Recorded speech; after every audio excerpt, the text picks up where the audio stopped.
Mengapa satu tapak kaki bisa diklaim oleh berbagai agama? Apa yang membuatnya begitu istimewa sehingga menjadi pusat perhatian bagi berbagai tradisi agama yang berbeda? Tidak hanya menarik perhatian umat Islam, tetapi juga umat Hindu, Buddha, dan Kristen. Fenomena ini seolah menghadirkan misteri besar yang menunggu untuk diungkap. Sebuah tempat yang menjadi titik pertemuan bagi berbagai kepercayaan yang menganggapnya suci. Bagaimana mungkin satu tempat, satu tapak kaki bisa menjadi simbol spiritual bagi begitu banyak orang dari berbagai latar belakang dan keyakinan yang berbeda? Bergabunglah dalam perjalanan ini, di mana kita akan menggali lebih dalam mengenai tapak kaki yang telah lama menjadi pusat perdebatan dan penyelidikan berbagai agama. Kita akan membahas mengapa begitu banyak orang dari berbagai agama mengklaim bahwa tempat ini berkaitan dengan tokoh-tokoh suci dalam tradisi mereka. Apakah Nabi Adam, Siwa, atau tokoh lainnya merupakan sosok yang sama? Atau adakah sesuatu yang lebih dalam dari sekedar klaim yang saling bertentangan? Semuanya akan terjawab dalam video ini. Sri Pada, atau yang lebih dikenal sebagai Puncak Adam, adalah sebuah situs suci yang terletak di Sri Lanka, tepatnya di wilayah tengah pulau ini. Lokasinya berada di sebuah gunung yang menjulang tinggi dengan ketinggian sekitar 2.243 meter di atas permukaan laut. Tapak kaki yang terletak di puncak gunung ini sudah lama menjadi objek perhatian bagi banyak orang, terutama umat beragama yang menganggapnya sebagai tempat yang sakral. Tapak kaki ini terletak di sebuah batu datar yang berada di puncak gunung dengan panjang sekitar 1 meter dan lebar sekitar 70 cm. Yang menarik, tapak kaki ini terlihat cukup jelas dan menjadi titik pusat perdebatan antara berbagai agama. Bahkan orang yang naik ke puncak ini untuk menyaksikan tapak kaki tersebut akan menyaksikan pemandangan yang luar biasa, menghadap ke hamparan alam Sri Lanka yang hijau dengan hutan dan pegunungan yang mengelilinginya. Gunung Sri Pada terletak di wilayah tengah Sri Lanka, di distrik Ratnapura. Meskipun gunung ini terletak di kawasan yang cukup terpencil, Sri Pada telah menjadi tujuan ziarah bagi berbagai kalangan. Sejarahnya sebagai tempat suci sangat panjang, dengan catatan bahwa gunung ini sudah dikenal sebagai tempat yang dihormati jauh sebelum era modern. Dalam teks kuno Sri Lanka, gunung ini disebutkan sebagai tempat yang memiliki nilai spiritual yang tinggi. Pengunjung dari berbagai belahan dunia seringkali mendaki gunung ini untuk mencapai puncaknya. Para peziarah dari seluruh dunia datang dengan tujuan untuk menyaksikan tapak kaki yang dianggap suci. Bagi umat Hindu, Islam, Buddha, dan Kristen, Sri Lanka memiliki makna yang mendalam. Meskipun klaim tentang siapa yang meninggalkan tapak kaki ini tetap menjadi perdebatan. Tanya jawab ini sudah menjadi bahan diskusi yang panjang di kalangan pemuka agama dan sejarawan. Mengapa satu tapak kaki bisa diklaim oleh banyak agama yang berbeda? Fenomena ini menarik perhatian, karena tampaknya setiap agama mengaitkan tapak kaki tersebut dengan tokoh sentral mereka. Puncak Adam adalah contoh nyata bagaimana situs keagamaan dapat saling berbenturan, tetapi juga menunjukkan keragaman spiritual manusia. Untuk memahami ini lebih jauh, mari kita bahas satu persatu klaim dari masing-masing agama. Fenomena tapak kaki di Sri Pada bukanlah hal yang unik hanya terjadi di Sri Lanka. Di seluruh dunia, kita menemukan berbagai situs suci yang dihormati oleh banyak agama. Yerusalem misalnya, adalah kota yang sangat penting bagi umat Islam, Kristen, dan Yahudi. Meskipun ketiga agama ini memiliki klaim mereka sendiri terhadap tempat-tempat tertentu di Yerusalem, kota ini tetap dihormati dan dianggap sebagai situs suci yang satu, yang menyatukan perbedaan-perbedaan tersebut. Fenomena yang serupa dapat ditemukan di Sri Pada. Puncak Adam bukan hanya milik satu agama, tetapi milik banyak agama yang masing-masing melihatnya dari perspektif spiritual mereka. Namun, perbedaan klaim ini tidak serta-merta menurunkan nilai sakral tempat ini bagi umat masing-masing. Justru tempat ini menjadi simbol pertemuan spiritual yang mendalam, yang menunjukkan bagaimana manusia bisa memiliki keyakinan yang berbeda, tetapi tetap mencari jalan yang sama menuju kebenaran dan pencerahan. Puncak Adam atau Sri Pada dapat dilihat sebagai fenomena serupa dengan Yerusalem. Banyak agama mengklaim bahwa tapak kaki di puncak tersebut berkaitan dengan tokoh suci dalam agama mereka. Setiap agama memiliki penafsiran dan cerita mereka sendiri tentang bagaimana tapak kaki tersebut muncul. Namun meskipun terdapat perbedaan dalam pandangan agama-agama ini, Sripada tetap menjadi tempat yang dihormati oleh semua kalangan yang memiliki keyakinan yang berbeda. Dalam pandangan Islam, Sripada dipercaya sebagai tempat turunnya Nabi Adam setelah ia diusir dari syurga. Dalam Al-Quran diceritakan bahwa setelah Nabi Adam dan Hawa makan dari buah yang terlarang, mereka diusir dari surga dan turun ke bumi. Beberapa riwayat menyebutkan bahwa Nabi Adam diturunkan di tempat yang jauh dari lokasi surga, dan salah satunya dipercaya berada di Sri Lanka. Oleh karena itu, umat Islam menganggap tapak kaki di puncak gunung tersebut sebagai jejak Nabi Adam yang pertama kali menginjakan kaki di bumi. Al-Quran tidak menyebutkan secara spesifik tempat di mana Nabi Adam diturunkan serta diusir dari surga. Namun ada beberapa riwayat dari hadis yang menyebutkan bahwa Nabi Adam diturunkan di berbagai tempat yang berbeda-beda. Salah satu tempat yang disebutkan adalah Sri Lanka. Dalam tradisi Islam, Sri Lanka dikenal sebagai tanah yang suci, dan tapak kaki di puncak Adam dianggap sebagai bukti bahwa Nabi Adam pernah menginjakan kaki pertama kali di bumi di sana. Sri Lanka memiliki banyak tempat yang dianggap sakral dalam pandangan Islam, dan puncak Adam adalah salah satu tempat tersebut. Meskipun tidak ada dalil yang secara eksplisit menyebutkan bahwa Sri Lanka adalah tempat Nabi Adam turun, klaim ini tetap diterima oleh banyak umat Islam di Sri Lanka dan negara-negara lain di Asia. Hal ini menjadikan Sripada sebagai salah satu situs ziarah penting bagi umat Islam. Selain umat Islam, Sripada juga memiliki makna yang mendalam bagi umat Hindu, Buddha, dan Kristen. Dalam kepercayaan Hindu, tapak kaki di puncak gunung tersebut diyakini sebagai jejak Siwa, dewa utama dalam agama Hindu. Siwa, yang dikenal sebagai dewa penghancur dan pelindung, dianggap meninggalkan jejaknya di gunung tersebut sebagai tanda sakral. Bagi umat Buddha, Sripada memiliki hubungan dengan Sang Buddha. Beberapa tradisi Buddha mengatakan bahwa tapak kaki tersebut adalah milik Sang Buddha yang pernah mengunjungi tempat tersebut dalam perjalanannya menuju pencerahan. Bagi umat Kristen, tapak kaki ini dikaitkan dengan Nabi Adam karena mereka juga percaya bahwa Adam adalah manusia pertama yang diciptakan oleh Tuhan. Seiring waktu, kepercayaan tentang jejak kaki Nabi Adam di Sripada berkembang di berbagai tradisi, termasuk dalam Islam yang menyebut bahwa beliau diturunkan di bumi di wilayah tersebut sebelum akhirnya bertemu dengan Hawa di Jabal Rahmah. Kisah perjalanan Nabi Adam ini menjadi simbol awal perjalanan umat manusia dalam mencari petunjuk Tuhan. Dalam lintasan sejarah, ajaran tauhid yang dibawa oleh Nabi Adam terus diwariskan dan dijaga oleh para nabi berikutnya, termasuk Nabi Ibrahim. Jika jejak spiritual Nabi Adam diyakini bermula dari Sri Lanka, maka perjalanan penyebaran tauhid di kawasan Asia Selatan berlanjut dengan kisah Nabi Ibrahim di India. Beberapa sumber sejarah dan tradisi lokal menyebutkan bahwa Nabi Ibrahim pernah menginjakan kakinya di India dalam perjalanan dakwahnya. Ada yang mengaitkan hal ini dengan penyebaran ajaran monoteisme di wilayah tersebut, yang mungkin turut mempengaruhi sistem kepercayaan masyarakat setempat sebelum berkembangnya agama-agama besar. Selain itu, hubungan perdagangan antara Timur Tengah dan anak benua India telah terjalin sejak ribuan tahun lalu, memungkinkan penyebaran nilai-nilai tauhid yang dibawa oleh Nabi Ibrahim kepada berbagai komunitas di kawasan tersebut. Dengan demikian, dari jejak Nabi Adam di Sri Lanka hingga perjalanan dakwah Nabi Ibrahim di India, ada benang merah dalam penyebaran ajaran tauhid yang terus berkembang, menghadapi berbagai tantangan, tetapi tetap bertahan dalam sejarah umat manusia. Nabi Ibrahim merupakan salah satu nabi yang sangat dihormati dalam berbagai agama, termasuk Islam, Kristen, dan Yahudi. Dalam Islam, beliau dikenal sebagai salah satu ulul azmi yang diutus oleh Allah untuk menyampaikan wahyunya. Nabi Ibrahim adalah simbol pengabdian, keteguhan iman, dan keberanian dalam menegakkan kepercayaan kepada Tuhan. Kisah hidup Nabi Ibrahim juga penuh dengan tantangan besar yang tidak hanya menguji imannya tetapi juga menegaskan prinsip dasar dalam ajaran Islam tentang tauhid.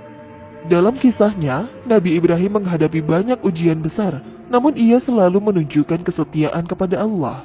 Salah satu kisah terkenal yang ada dalam Al-Quran adalah saat Nabi Ibrahim diuji dengan perintah Allah untuk mengorbankan anaknya, yaitu Nabi Ismail. Meskipun ujian itu sangat berat, Nabi Ibrahim tetap taat dan siap melaksanakan perintah tersebut. yang kemudian digantikan oleh Allah dengan seekor domba sebagai korban. Selain itu, Nabi Ibrahim juga dikenal dengan perjuangannya untuk menentang penyembahan berhala. Ia dengan berani menghancurkan berhala-berhala yang disembah oleh masyarakatnya dan mengajak mereka untuk menyembah Tuhan yang Maha Esa. Hal ini membuatnya mendapatkan perlawanan keras dari penguasa setempat, namun ia tetap teguh dalam keyakinannya. Nabi Ibrahim bukan hanya tokoh penting dalam Islam, tetapi juga dihormati dalam agama-agama lain, terutama dalam agama Yahudi dan Kristen. Dalam agama Yahudi, beliau dianggap sebagai nenek moyang bangsa Israel, sedangkan dalam agama Kristen, beliau dianggap sebagai contoh iman yang kuat kepada Tuhan. Namun, ada beberapa perbedaan dalam cara masing-masing agama memandang Nabi Ibrahim. Dalam Islam, ia disebut sebagai nabi yang membawa ajaran tauhid dan keesaan Tuhan. Sedangkan dalam Yahudi dan Kristen, ia dikenal sebagai seorang tokoh yang memulai garis keturunan bangsa yang dipilih oleh Tuhan. Meskipun demikian, prinsip dasar ajaran yang dibawa oleh Nabi Ibrahim tentang ketauhidan tetap menjadi kesamaan yang sangat penting antara ketiga agama ini. Selain dikenal di dunia Arab dan wilayah Palestina, pengaruh Nabi Ibrahim juga sangat besar di wilayah Persia. Meskipun tidak ada catatan langsung yang menyebutkan perjalanan Nabi Ibrahim ke Persia, terdapat sejumlah teori dan indikasi yang menunjukkan adanya hubungan antara ajaran Nabi Ibrahim dengan perkembangan keagamaan di Persia. Di dalam sejarah Persia terdapat ajaran Zoroastrianisme yang dipandang sebagai salah satu agama tertua di dunia. Banyak sejarawan berpendapat bahwa ajaran ini memiliki beberapa kesamaan dengan ajaran Nabi Ibrahim, terutama dalam hal monoteisme atau kepercayaan kepada Tuhan yang Esa. Namun ada juga perdebatan mengenai apakah ajaran ini dipengaruhi oleh ajaran Nabi Ibrahim atau sebaliknya. Dalam teks Zoroastrianisme, ada beberapa sebutan yang dianggap berkaitan dengan Nabi Ibrahim. Meskipun nama Ibrahim tidak disebutkan secara langsung dalam teks tersebut, beberapa konsep yang ada dalam ajaran ini menunjukkan kesamaan dengan ajaran Nabi Ibrahim, terutama dalam hal monoteisme dan penolakan terhadap penyembahan berhala. Sebagai contoh, ajaran Zoroastrianisme mengajarkan tentang Ahura Mazda, Tuhan yang Maha Esa, yang serupa dengan ajaran tauhid dalam Islam. Namun ada pula beberapa penafsir yang berpendapat bahwa konsep-konsep dalam agama ini dapat ditemukan dalam ajaran yang lebih tua yang dipraktikkan oleh beberapa bangsa Persia sebelum kedatangan Zoroaster. Dalam hal ini, Nabi Ibrahim mungkin telah memberikan pengaruh pada perkembangan awal ajaran monoteistik di kawasan Persia, yang kemudian berkembang menjadi agama Zoroastrianisme. Beberapa sejarawan berpendapat bahwa perjalanan Nabi Ibrahim mungkin membawa ajaran monoteisme yang kemudian mempengaruhi kebudayaan dan kepercayaan di wilayah Persia dan India. Meskipun bukti langsung mengenai perjalanan beliau ke wilayah-wilayah ini tidak ditemukan, banyak teori yang menunjukkan adanya kemungkinan pengaruh ajaran Nabi Ibrahim dalam membentuk pemikiran keagamaan yang kemudian berkembang di kawasan tersebut. Dalam tradisi Hindu dan Zoroastrian, terdapat beberapa ajaran yang sejalan dengan monoteisme yang dibawa oleh Nabi Ibrahim. Hal ini memperkuat anggapan bahwa ajaran beliau mungkin menyebar ke timur dan memberikan pengaruh terhadap sistem kepercayaan yang ada di Persia dan India. Namun pengaruh ini mungkin tidak langsung, melainkan melalui jalur penyebaran budaya dan agama yang berlangsung selama berabad-abad. Salah satu polemik yang sering dibicarakan dalam studi sejarah agama adalah apakah Nabi Ibrahim dan Zoroaster adalah sosok yang sama atau tidak. Ada sebagian pihak yang berpendapat bahwa Nabi Ibrahim dan Zoroaster adalah orang yang sama atau tokoh yang sangat mirip dalam ajaran dan peranannya dalam sejarah agama-agama monoteistik. Zoroaster adalah tokoh sentral dalam agama Zoroastrianisme yang mengajarkan tentang Ahura Mazda, Tuhan yang Maha Esa. Beberapa ahli sejarah berpendapat bahwa ada banyak kesamaan antara ajaran Zoroaster dan ajaran Nabi Ibrahim, terutama dalam hal konsep monoteisme dan penolakan terhadap penyembahan berhala. Namun ada juga yang berpendapat bahwa meskipun ada kesamaan dalam ajaran monoteisme, Nabi Ibrahim dan Zoroaster merupakan dua tokoh yang terpisah dalam sejarah keagamaan dunia. Pertanyaan apakah Nabi Ibrahim adalah Zoroaster merupakan perdebatan akademis yang terus berlangsung hingga hari ini. Beberapa pihak berpendapat bahwa kedua tokoh ini mungkin saja merupakan satu orang yang sama, mengingat beberapa kesamaan dalam ajaran mereka tentang Tuhan Yang Maha Esa dan perlawanan terhadap penyembahan berhala. Namun, banyak juga yang berpendapat bahwa Nabi Ibrahim dan Zoroaster adalah tokoh yang berbeda, meskipun keduanya mengajarkan monoteisme dan menentang kemusyrikan. Perdebatan ini didasarkan pada perbedaan latar belakang sejarah dan geografi antara Nabi Ibrahim, yang lebih dikenal dalam tradisi Timur Tengah, dan Zoroaster yang lebih terkait dengan wilayah Persia. Selain itu, teks-teks agama yang berbeda memiliki pandangan yang berbeda pula mengenai keduanya. Oleh karena itu, meskipun ada banyak kesamaan dalam ajaran mereka, tidak dapat dipastikan secara tegas apakah Nabi Ibrahim dan Zoroaster adalah orang yang sama. Perdebatan akademis dan teologis mengenai hubungan antara Nabi Ibrahim dan Zoroaster juga dipengaruhi oleh perbedaan pandangan dalam memandang sejarah dan teks agama. Beberapa sejarawan berusaha untuk menggali lebih dalam mengenai pengaruh budaya dan agama yang mungkin terjadi antara Timur Tengah dan Persia pada masa itu. Sementara yang lain lebih mengutamakan analisis teks agama yang ada untuk membuktikan adanya hubungan antara kedua tokoh ini.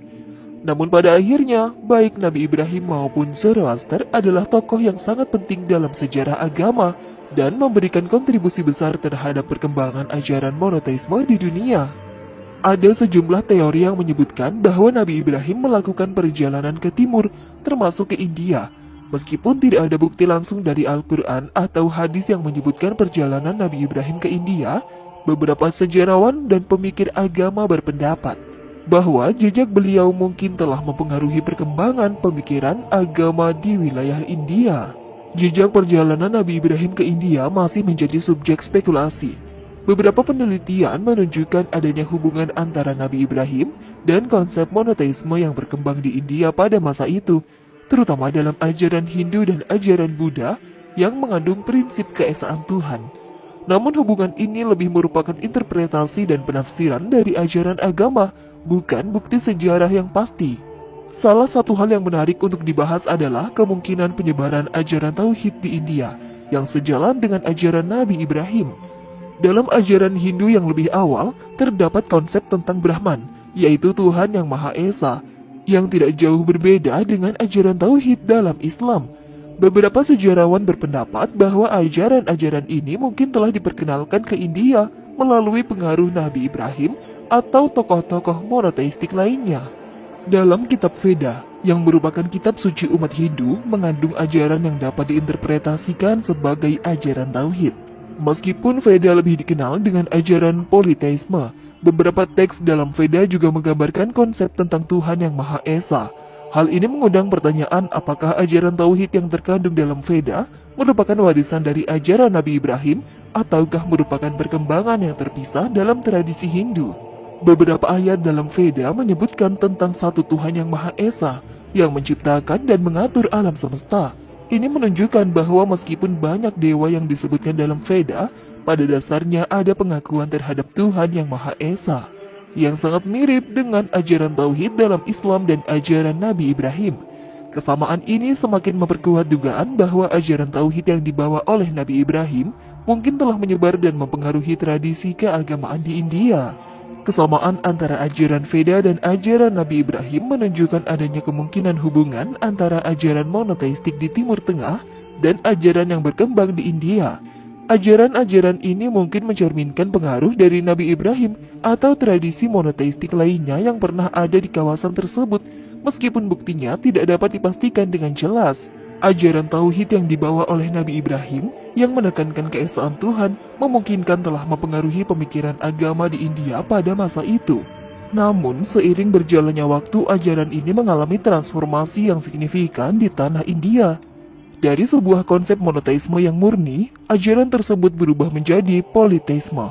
Perubahan ini tidak terjadi dalam waktu yang singkat, tetapi melalui proses panjang yang melibatkan berbagai faktor budaya, filosofis, dan mitologis yang ada di India. Monoteisme yang mengajarkan adanya satu Tuhan Yang Maha Esa bertransformasi menjadi sistem kepercayaan yang melibatkan banyak dewa dan konsep tentang Tuhan yang lebih beragam. Proses perubahan ini melibatkan interaksi antara ajaran monoteistik yang dibawa oleh tokoh seperti Nabi Ibrahim dan kebudayaan lokal yang memiliki tradisi politeistik yang lebih kuat. Transformasi monoteisme menjadi politeisme dapat dijelaskan dengan melihat dua hal utama, yaitu pengaruh budaya lokal dan pengaruh filsafat yang berkembang di India. Ketika ajaran monoteisme dibawa ke India, masyarakat India yang sudah lama mengenal konsep politeisme dan berbagai dewa, mulai mengintegrasikan ide tentang Tuhan yang Esa ke dalam sistem kepercayaan mereka. Namun masyarakat India juga memiliki pemahaman yang mendalam tentang alam semesta dan berbagai aspek kehidupan yang mereka kaitkan dengan kekuatan ilahi. Dalam pandangan ini, satu Tuhan yang Maha Esa dianggap sebagai entitas yang sangat abstrak, yang kemudian diterjemahkan ke dalam bentuk berbagai manifestasi dewa-dewi.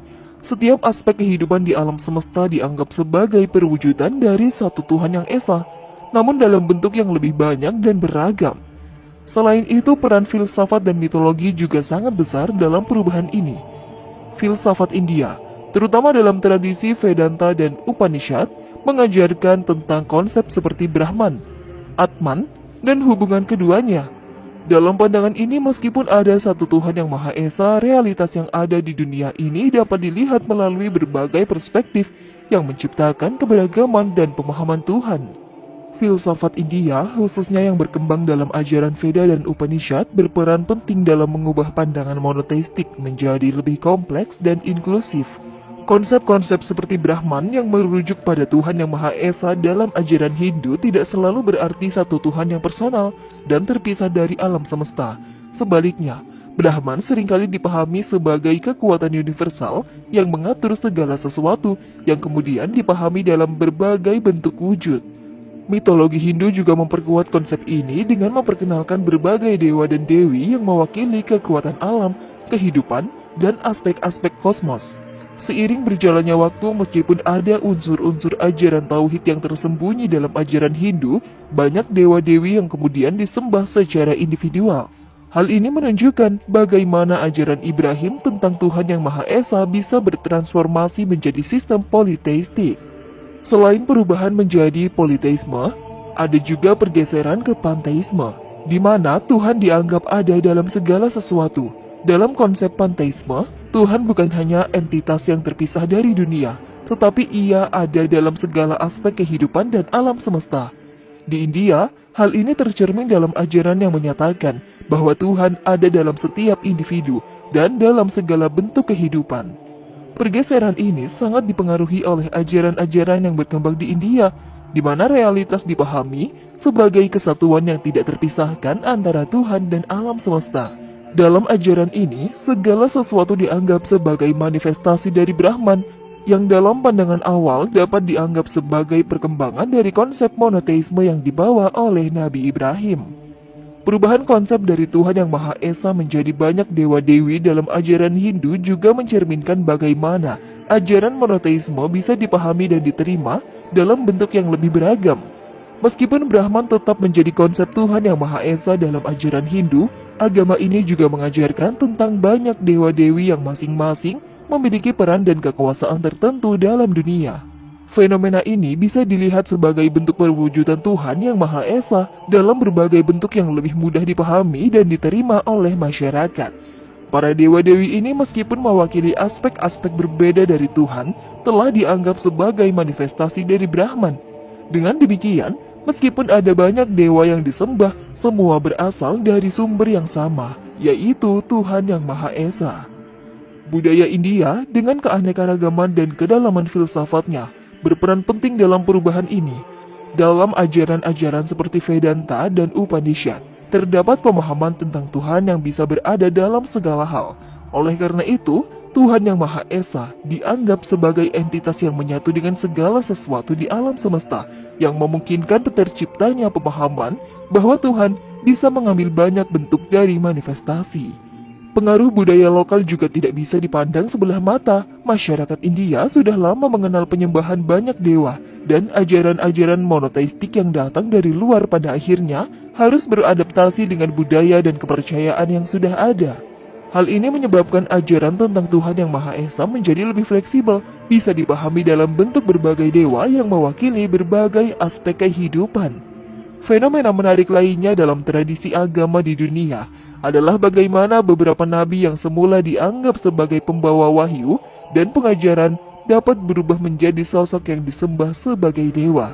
Proses ini terjadi dalam banyak tradisi keagamaan, termasuk dalam Hindu. Salah satu pertanyaan yang muncul adalah, apakah Nabi Ibrahim mungkin telah mengalami proses transformasi serupa menjadi sosok yang dianggap sebagai dewa dalam tradisi Hindu? Fenomena nabi yang kemudian disembah sebagai dewa dapat ditemukan dalam banyak agama di dunia. Dalam agama Hindu, ada banyak tokoh yang awalnya dianggap sebagai manusia biasa atau nabi, namun kemudian dikultuskan dan disembah sebagai dewa. Sebagai contoh, tokoh-tokoh seperti Krishna dan Rama, meskipun berasal dari latar belakang sejarah atau mitologi, kemudian dihormati sebagai dewa-dewa utama dalam agama Hindu.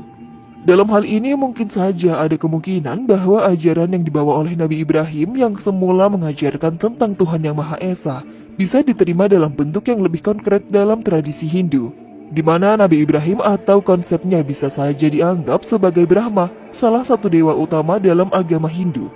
Salah satu pertanyaan yang seringkali dibahas dalam perbandingan agama adalah apakah Brahma, dewa pencipta dalam agama Hindu, sebenarnya adalah Nabi Ibrahim, atau merupakan transformasi dari konsep monoteisme yang beliau ajarkan. Dalam mitologi Hindu, Brahma adalah dewa pencipta yang memiliki peran yang sangat penting dalam penciptaan dunia dan kehidupan. Namun ada sejumlah kesamaan antara konsep Brahma dan ajaran Nabi Ibrahim tentang Tuhan Yang Maha Esa. Dalam beberapa pandangan, ada yang berpendapat bahwa Brahma mungkin saja merupakan representasi atau bahkan transformasi dari ajaran Nabi Ibrahim, terutama jika kita mengamati beberapa kesamaan antara ajaran monoteistik Ibrahim dan konsep tentang Tuhan yang ada dalam Hindu. Namun hal ini masih menjadi perdebatan yang cukup kompleks dan tidak ada konsensus yang jelas mengenai hal tersebut. Perbandingan antara ajaran Nabi Ibrahim dan mitologi Hindu menunjukkan adanya sejumlah kesamaan, terutama dalam hal konsep tentang Tuhan Yang Maha Esa. Meskipun Brahma dalam ajaran Hindu memiliki banyak atribut yang berbeda dengan konsep Tuhan dalam Islam, ada juga unsur-unsur yang mirip, seperti peran Brahma sebagai pencipta alam semesta dan kesatuan dengan kekuatan ilahi yang mengatur kehidupan.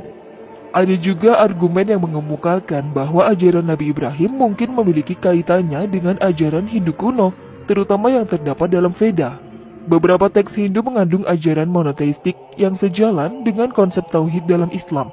Hal ini bisa menunjukkan bahwa ajaran Nabi Ibrahim mungkin telah mempengaruhi perkembangan agama Hindu pada masa awal. Bukti dalam teks Hindu seperti dalam beberapa bagian dari Upanishad dan Veda menunjukkan bahwa ajaran tauhid atau monoteisme bukanlah hal yang asing dalam tradisi Hindu.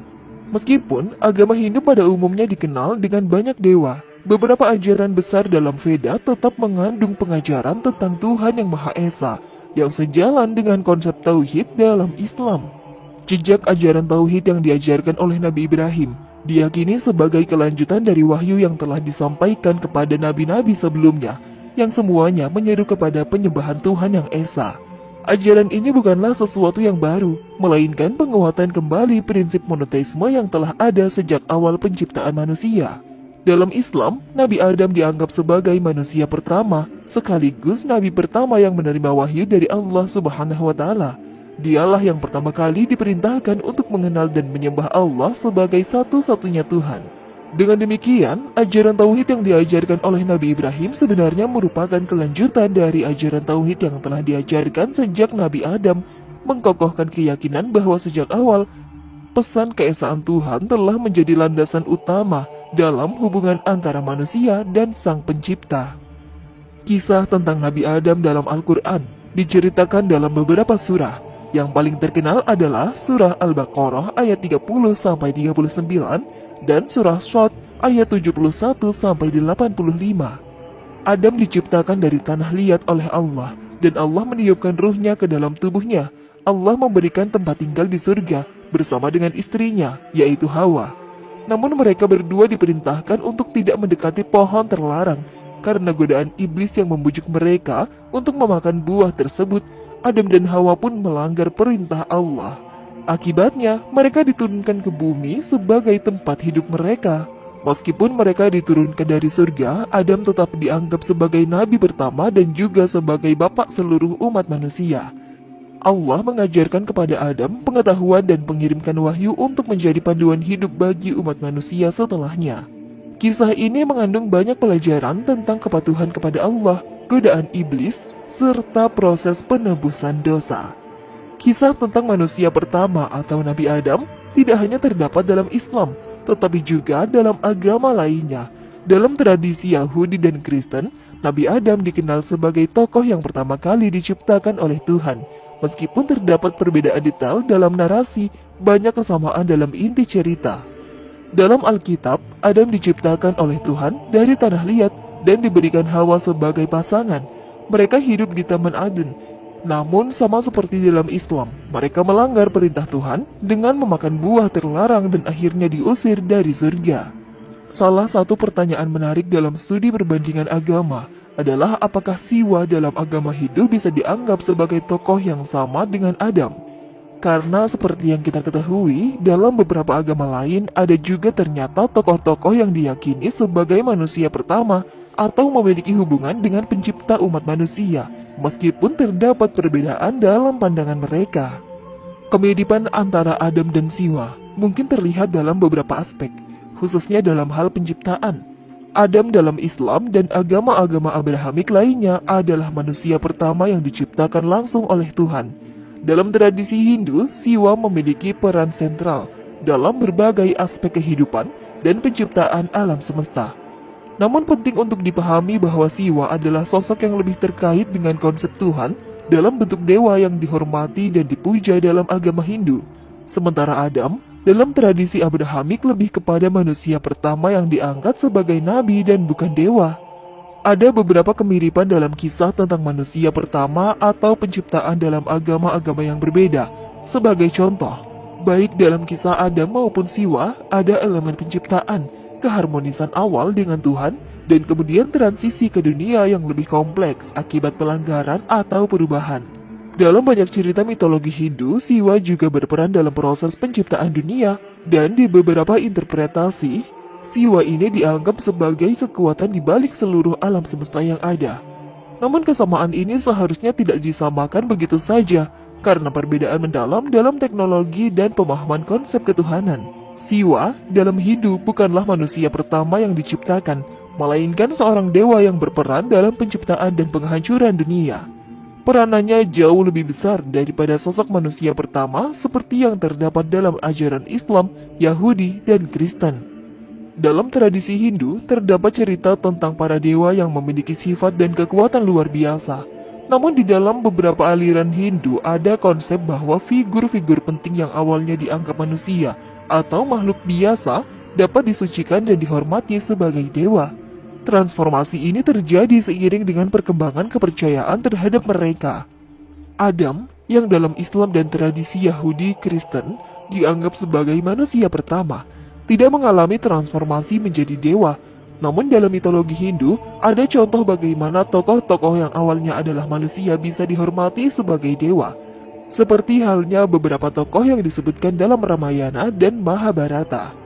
Siwa adalah salah satu dari Trimurti dalam agama Hindu yang merupakan 3 dewa utama yang terdiri dari Brahma, Wisnu, dan Siwa. Siwa dipandang sebagai dewa yang memiliki sifat ganda, sebagai penghancur sekaligus pencipta. Dalam pandangan Hindu, proses penghancuran yang dilakukan oleh Siwa bukanlah kehancuran yang bersifat negatif, tetapi lebih sebagai proses pembaruan dan penciptaan kembali. Pasangan Siwa adalah Parwati, yang juga sangat dihormati sebagai Dewi Ibu dalam banyak tradisi Hindu. Parwati dianggap sebagai dewi yang melambangkan kesuburan, cinta, dan keberanian. Kisah Siwa dan Parwati berulang kali muncul dalam berbagai mitologi Hindu, menggambarkan hubungan yang penuh dengan cinta, tetapi juga menghadapi berbagai ujian dalam kehidupan mereka.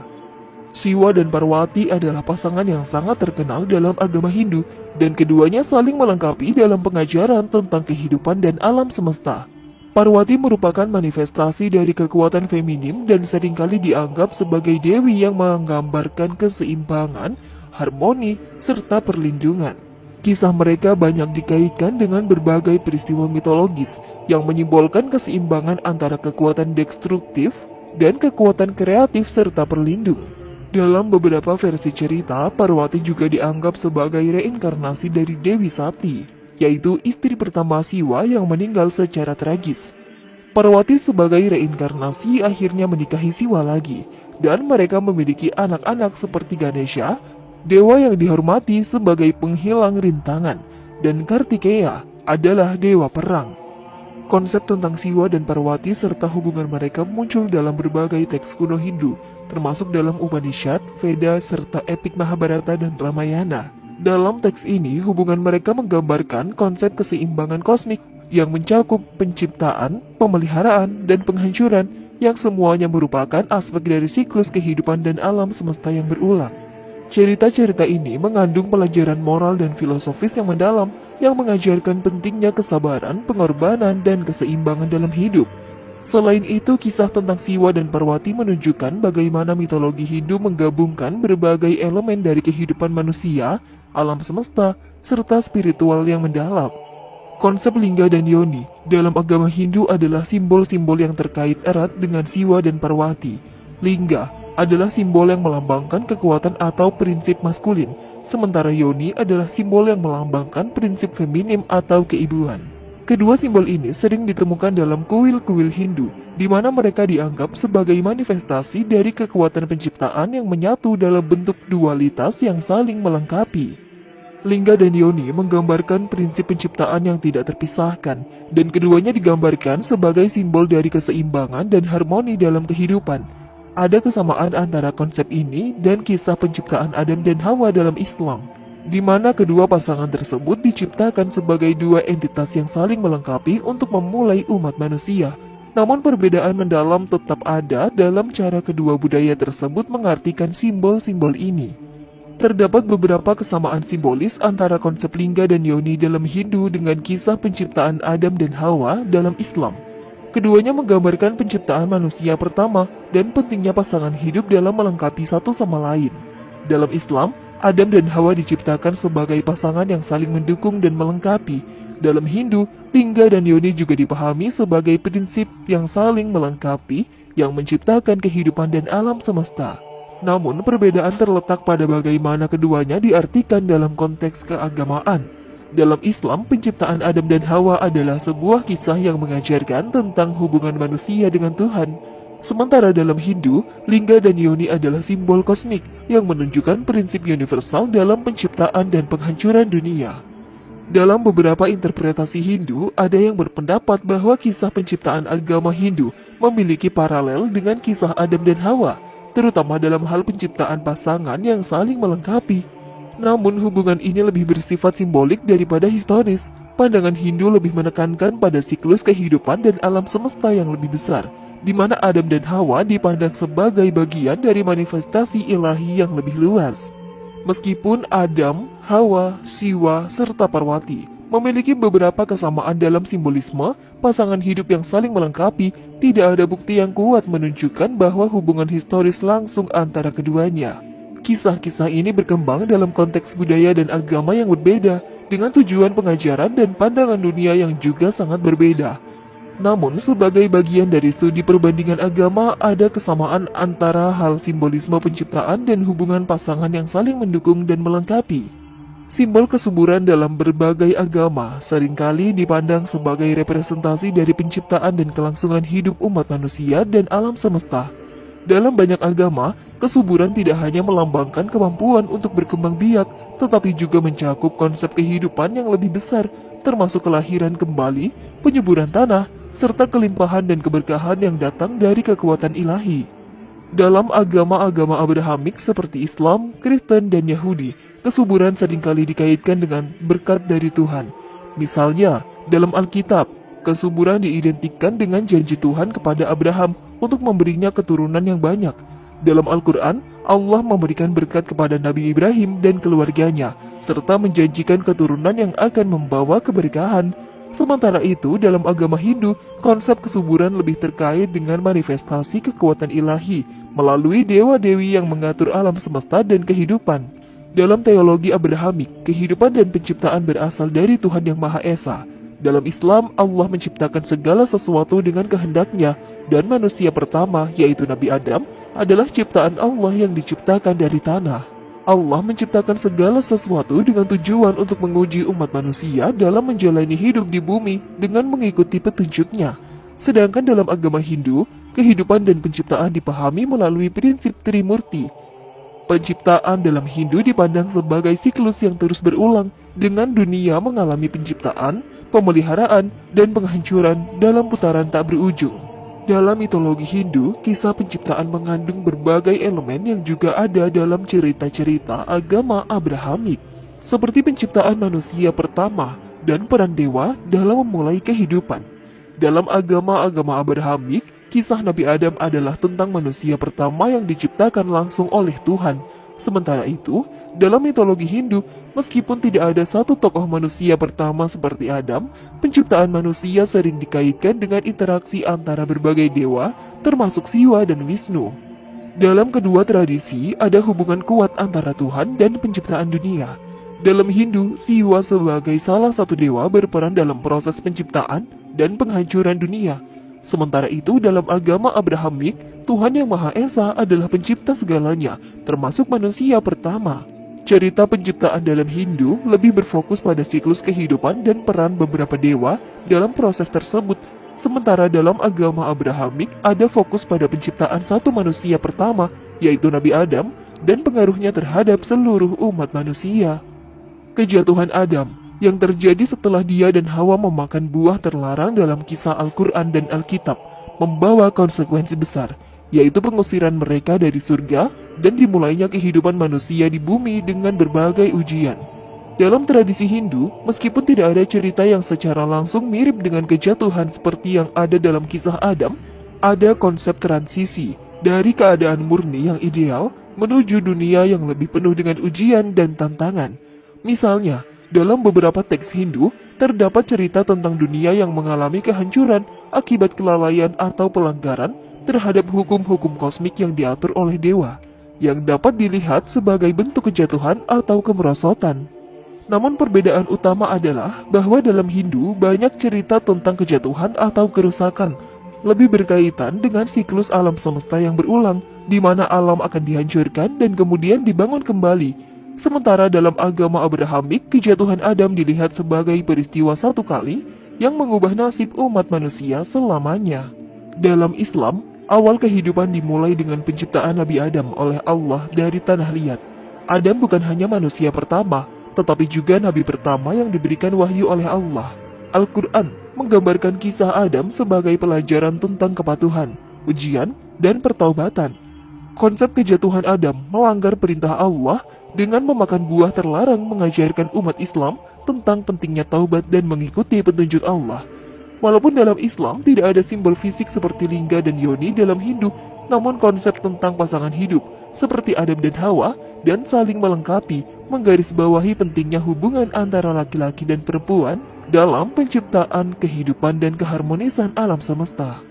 Dalam agama Hindu, Parwati adalah istri dari Siwa yang dianggap sebagai dewi ibu yang melambangkan kekuatan feminim, kesuburan, dan keberanian. Beberapa interpretasi dalam studi perbandingan agama mencoba mengaitkan Parwati dan Hawa, istri Nabi Adam di dalam Al-Quran dan Alkitab. Dalam beberapa aspek, keduanya bisa dipandang sebagai sosok wanita yang melengkapi pasangan hidup mereka masing-masing, Parwati dengan Siwa dan Hawa dengan Adam. Namun perbedaan mendalam tetap ada dalam pengertian mereka dalam konteks ketuhanan. Hawa dalam tradisi Abrahamik lebih dipandang sebagai manusia yang diciptakan untuk menjadi pendamping Adam dalam menjalani kehidupan di bumi. Sementara Parwati dalam Hindu dipandang sebagai dewi yang memiliki peran kosmik yang lebih besar dalam mengatur alam semesta. Secara konseptual, baik Parwati maupun Hawa memiliki peran penting dalam mendampingi pasangan mereka dalam menciptakan dan memelihara kehidupan. Keduanya mengajarkan nilai-nilai cinta, kesuburan, dan harmoni antara pria dan wanita. Namun peran Parwati dalam Hindu lebih terkait dengan kekuatan spiritual yang tinggi dan hubungan dengan Dewa Siwa. Sementara Hawa dalam agama Abrahamik lebih berfokus pada peranannya dalam kehidupan manusia sebagai pasangan pertama yang bersama-sama dengan Adam memenuhi tujuan penciptaan. Dalam beberapa pandangan, ada yang berargumen bahwa Siwa dapat dianggap sebagai sosok yang menggambarkan transformasi dari manusia menjadi dewa, meskipun ini lebih terkait dengan mitologi dan konsep kosmik dalam agama Hindu.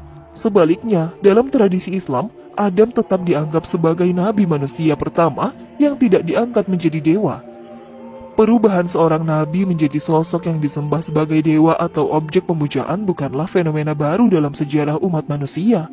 Hal ini sering terjadi akibat perubahan dalam interpretasi ajaran agama, pengaruh budaya lokal, serta proses transisi dari monoteisme menuju politeisme.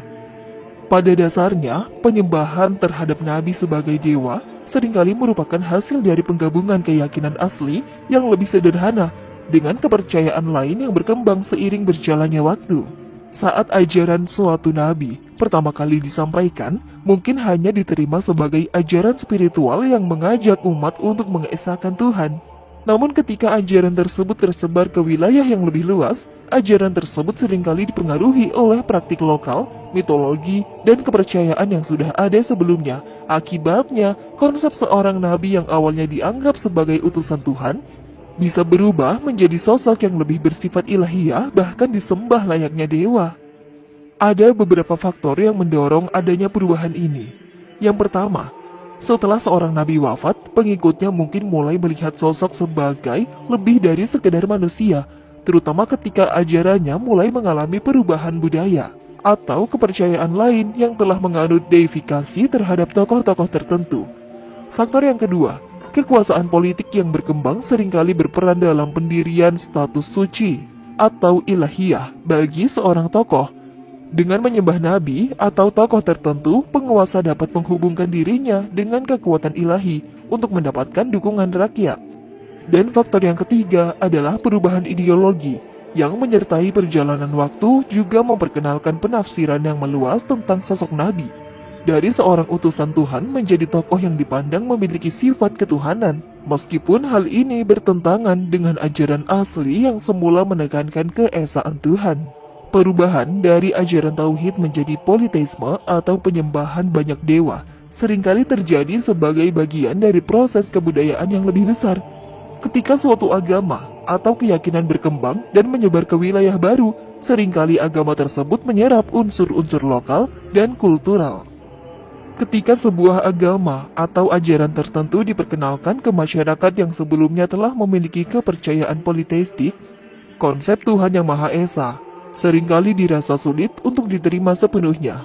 Oleh karena itu, ajaran tersebut cenderung disesuaikan dan dimodifikasi agar lebih mudah diterima oleh masyarakat setempat. Pada akhirnya, para nabi atau tokoh yang awalnya dipandang sebagai utusan Tuhan bisa bertransformasi menjadi dewa atau figur yang dihormati seperti dewa lokal. Dalam sejarah, terdapat banyak contoh di mana agama-agama yang awalnya monoteistik kemudian berkembang menjadi politeistik setelah mengalami asimilasi dengan agama-agama lain. Misalnya, dalam kepercayaan Yunani atau Romawi kuno, para nabi dan tokoh mitologis dari agama-agama Timur Tengah dapat berubah statusnya menjadi dewa yang lebih besar. Kisah-kisah spiritual seringkali berkembang menjadi mitologi ketika elemen dari ajaran asli dicampur dengan unsur yang lebih fantasi atau fiksi. Setelah seorang nabi atau tokoh spiritual meninggal, cerita-cerita tentang kehidupannya seringkali diperluas atau diselewengkan dengan elemen yang mengarah pada penyembahan atau penomoran status ilahi terhadap mereka. Sebagai contoh, dalam beberapa agama, nabi-nabi yang memiliki pengaruh besar seringkali dipandang memiliki kemampuan yang melebihi manusia biasa, seperti melakukan mukjizat. Seiring berjalannya waktu, kisah-kisah tentang mukjizat ini seringkali berlebihan dan bertransformasi menjadi bagian dari mitologi agama tersebut. Bahkan dalam beberapa kasus, ajaran tentang tauhid bisa menjadi kepercayaan kepada nabi sebagai figur ketuhanan atau semacam entitas yang memiliki kekuatan supranatural. Islam sangat menekankan ajaran tauhid, yaitu keyakinan bahwa hanya Tuhan yang satu, yaitu Allah yang layak disembah, dan tidak ada yang dapat disamakan dengannya. Peran Al-Quran dalam menjaga ajaran tauhid sangat penting dalam menjaga kemurnian ajaran Islam dari praktik penyembahan berhala atau deifikasi terhadap nabi. Al-Quran menyatakan dengan jelas bahwa Nabi Muhammad adalah Rasul terakhir dan bahwa umat manusia tidak boleh menyembah selain Allah. Dalam banyak ayat, Al-Quran mengingatkan umat Islam agar tidak mengikuti jejak umat sebelumnya yang telah menyembah Nabi mereka sebagai dewa atau melakukan perbuatan syirik. Ajaran Islam telah mengajarkan bahwa meskipun nabi-nabi dihormati sebagai utusan Allah, mereka tetaplah manusia biasa yang tidak berhak disembah. Ini sangat penting dalam menjaga akidah tauhid dari pencemaran dengan praktik-praktik politeistik atau deifikasi. Islam dengan tegas menentang segala bentuk penyembahan terhadap nabi atau tokoh agama lainnya, yang hanya boleh dihormati sebagai teladan hidup umat manusia. Nabi Muhammad adalah contoh terbaik bagi umat Islam, tetapi beliau tidak dianggap sebagai Tuhan atau dewa. Dengan dasar ajaran-ajaran Al-Quran ini, Islam berusaha menjaga kemurnian tauhid, memastikan bahwa hanya Allah yang disembah dan segala bentuk kesyirikan atau penyembahan selain Allah dihindari.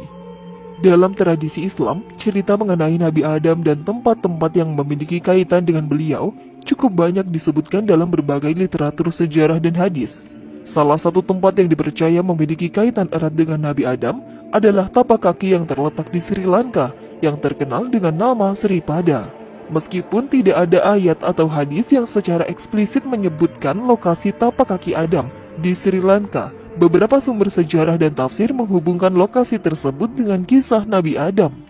Islam sendiri tidak memberikan informasi pasti mengenai lokasi fisik tapak kaki Nabi Adam.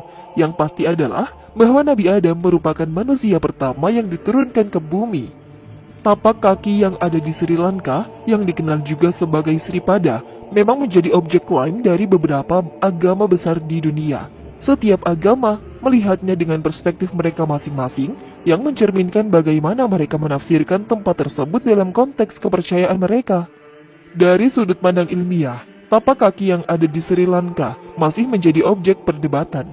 Secara arkeologis tidak ada bukti konkret yang mengkonfirmasi bahwa tapak kaki tersebut benar-benar berasal dari Nabi Adam. Bahkan ahli yang berpendapat bahwa jejak yang ada di batu tersebut lebih merupakan fenomena alam, meskipun beberapa mengaitkan dengan keyakinan lokal. Namun, ada penelitian tentang Sri Pada yang menunjukkan bahwa tapak kaki tersebut memiliki makna penting dalam budaya dan sejarah lokal. Penelitian arkeologi juga menunjukkan bahwa situs ini telah digunakan sebagai tempat ziarah selama ribuan tahun, jauh sebelum agama besar seperti Hindu, Buddha, dan Islam berkembang di wilayah tersebut. Ini menunjukkan bahwa tempat tersebut memang memiliki signifikansi spiritual dan budaya yang sangat kuat, meskipun asal-usulnya masih menjadi misteri. Apa yang dapat dipastikan adalah bahwa tapak kaki ini telah ada sejak zaman kuno, dan telah dianggap sebagai simbol kesucian oleh banyak agama dan kepercayaan. Tetapi bukti arkeologis yang dapat memverifikasi siapa yang sebenarnya meninggalkan jejak tersebut masih sangat terbatas. Selain siapa pemilik tapak kaki tersebut, ternyata ada hal lain yang diperdebatkan, yaitu mengenai apakah Nabi Ibrahim dan Zoroaster adalah orang yang sama, ataukah mereka adalah tokoh yang terpisah, dan telah lama menjadi perbincangan dalam studi sejarah agama. Beberapa teori menyatakan bahwa mungkin ada persamaan antara ajaran yang dibawa oleh keduanya, namun sebagian besar sejarawan dan ulama sepakat bahwa Ibrahim dan Zoroaster adalah dua tokoh yang berbeda, dengan latar belakang, ajaran, dan periode yang berbeda pula. Nabi Ibrahim dalam Islam dikenal sebagai nabi yang mengajarkan monoteisme dan menjadi leluhur para nabi dalam agama Abrahamik, yaitu Yahudi, Kristen, dan Islam. Zoroaster di sisi lain adalah tokoh yang berasal dari Persia dan dikenal sebagai pendiri agama Zoroastrianisme. Agama ini juga menganut konsep Tuhan yang Maha Esa, tetapi dengan perbedaan ajaran dan pengajaran yang signifikan dari apa yang disampaikan oleh Nabi Ibrahim. Dari kedua hal tersebut terdapat perbedaan utama. Ajaran Nabi Ibrahim lebih berfokus pada penyembahan satu Tuhan yang dikenal sebagai Allah dalam Islam. Sedangkan Zoroaster memperkenalkan konsep dualisme antara Ahura Mazda dan Angra Mainyu. Nabi Ibrahim hidup sekitar 2000 tahun sebelum Masehi, sementara Zoroaster diperkirakan hidup sekitar abad ke-6 hingga ke-7 sebelum Masehi. Walaupun ada kemiripan dalam konsep ketuhanan, kebanyakan ahli sejarawan sepakat bahwa Ibrahim dan Zoroaster tidaklah sama. dan masing-masing memiliki pengaruh yang besar terhadap agama dan budaya yang berkembang di wilayah mereka. Pernyataan mengenai perjalanan Nabi Ibrahim ke India juga lebih sering ditemukan dalam tradisi lisan dan sejarah yang tidak terverifikasi secara langsung. Beberapa pihak berpendapat bahwa Nabi Ibrahim kemungkinan besar tidak melakukan perjalanan langsung ke India. Namun ada teori yang berargumen bahwa ajaran tauhid yang dibawa oleh Nabi Ibrahim mungkin mempengaruhi tradisi monoteisme yang ada di India, terutama di kalangan agama-agama yang berkembang kemudian, seperti Jainisme dan beberapa aliran dalam Hindu. Namun tidak ada bukti sejarah atau arkeologis yang kuat untuk mendukung klaim bahwa Nabi Ibrahim pernah berkunjung ke India. Banyak pakar agama dan sejarawan yang menganggap ini sebagai mitos atau legenda yang berkembang dalam beberapa tradisi tertentu. Dari seluruh pembahasan yang telah kita jelajahi mengenai hubungan antara ajaran tauhid dengan berbagai agama, termasuk Hindu, dapat disimpulkan beberapa poin penting. Ajaran tauhid atau keesaan Tuhan tidak hanya terdapat dalam Islam, tetapi juga dapat ditemukan dalam berbagai bentuk dalam banyak agama. Hindu misalnya memiliki konsep Brahman yang dalam beberapa pemahaman bisa dilihat sebagai cikal bakal pengaruh monoteisme, meskipun ajaran Hindu pada umumnya lebih memusatkan perhatian pada penyembahan banyak dewa. Sejarah menunjukkan bagaimana ajaran monoteisme bisa mengalami transformasi menjadi politeisme. Pengaruh budaya, politik, dan mitologi lokal seringkali memainkan peran penting dalam perubahan ini, yang kita lihat dalam berbagai agama besar seperti Hindu dan Zoroastrianisme. Banyak agama yang mengklaim memiliki kesamaan antar tokoh-tokoh besar mereka, seperti Nabi Adam, Ibrahim, Siwa, dan Brahma, yang masing-masing dipandang memiliki peran yang diciptakan dan pemahaman tentang Tuhan. Meskipun ada beberapa kemiripan, penting untuk melihat perbedaan konteks historis dan teologis dari setiap tokoh ini. Sebagai umat Islam, kita diajarkan untuk selalu menjaga kemurnian ajaran tauhid, yakni keyakinan bahwa hanya Allah yang layak disembah. Dalam Al-Quran, banyak ayat yang mengingatkan kita untuk tidak menyekutukan Allah dalam apapun. Menjaga kemurnian ajaran ini adalah tanggung jawab besar bagi setiap muslim, agar kita tetap berada di jalan yang benar dan tidak terperosok ke dalam kesalahan yang dapat menyesatkan. Dengan memahami sejarah agama dan bagaimana mereka berkembang, kita dapat memperdalam pemahaman kita tentang tauhid dan menghindari kesalahan-kesalahan yang pernah terjadi dalam perjalanan agama. Ajaran tauhid yang murni harus tetap menjadi pokok ajaran dalam kehidupan kita sehari-hari. Mari kita semua terus memperdalam pengetahuan kita tentang Islam dan ajaran-ajaran yang terkandung dalam Al-Quran dan hadis. Semoga video ini menjadi inspirasi untuk kita semua dalam mencari kebenaran dan memahami ajaran agama dengan lebih mendalam. Janganlah kita terjebak dalam kesalahpahaman atau penyimpangan dalam agama. Mari kita tetap berpegang teguh pada ajaran tauhid yang murni, karena hanya Allah yang berhak disembah. Dan semoga kita selalu diberikan petunjuk dan kekuatan untuk menjalankan ajarannya dengan sebaik-baiknya.